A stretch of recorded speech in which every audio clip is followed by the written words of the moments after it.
พี่เมาขบวนกันพี่เมาพี่เมาพี่เมาพี่เมาพี่เมาพี่เมาพี่เมา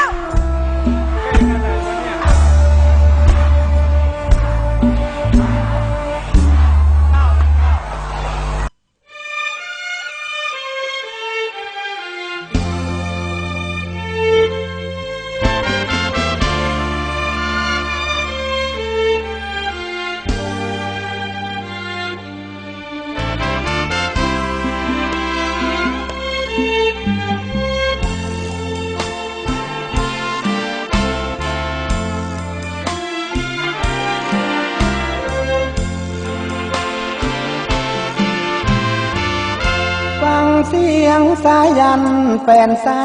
หนักหนาร้องเพลงอำลาเวทีเป็นครั้งสุดท้ายแฟนเพลงมากหน้าหลายตามาเป็นแรงใจจนวันสุดท้า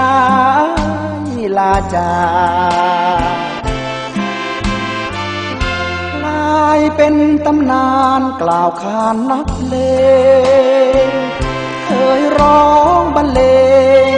เสียงเพลงลูกทุ่งคนยาก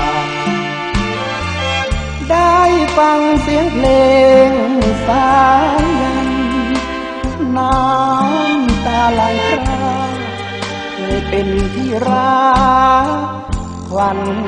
ใจถึงวันอำลาน้ำตาล่วงหล่นนักเลงคนจน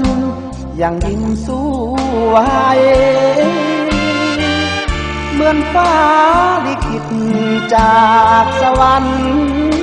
เอาสายยันไปเป็นเพลงทั่วไทยแสนเศร้าสายันโคลาเป็นครั้งสุดท้ายคิดถึงคราใดอย่าลืมฟังเพลงที่เป้าได้ฟังเสียงเพลงสายันนักเพลงคนเศร้าสา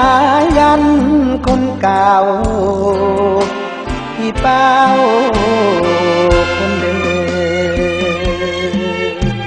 แม้สายันสัญญาจะจากไปจากท่านนั้นแต่ใจสายันยังอยู่เสมอยังเป็นขวัญใจคนเดิมของท่านรักสายันไม่มากรักน้อยๆแต่ขอให้รักนานๆสายันมิมีวันลืมจากท่านเลยรักท่าน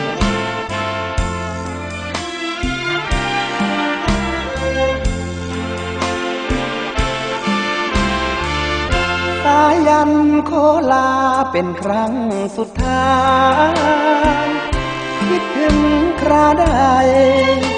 อย่าลืมฟังเพลงที่เป้าได้ฟังเสียงเพลงสายันนักเพลงคนเศร้าสายันคนเก่า